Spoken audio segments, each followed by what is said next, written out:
Hello दोस्तों, नमस्कार। हमारे चैनल में आप सभी का स्वागत है। मैं आरती शुक्ला आप सभी के बीच एक लाचारी गीत लेके आए हैं। जैसा लगे कमेंट करके ज़रूर बताना। प्लीज़ दोस्तों हमारा भी सपोर्ट करिए, जिससे सबका सपोर्ट कर रहे हैं। भौजी दरजिया पैमना मोरा लागा, भौजी दरजिया पैमना मोरा लागा। केथुआ के सुई केथुआ के राधागा, के सुई केथुआ के राधागा। केथुआ कैलहंगा सियत दिन लागा, भौजी दरजिया पैमना मोरा लागा।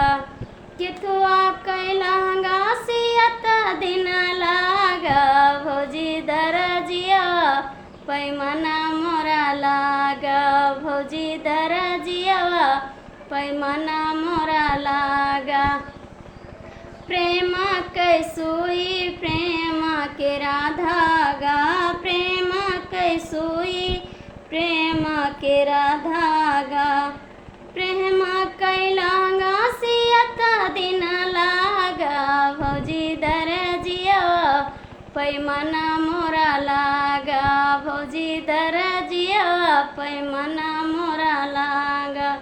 प्रेम कै सुई प्रेम के राधागा, प्रेम कैलहंगा सियत दिन लागा, भौजी दरजिया पैमना मोरा लागा।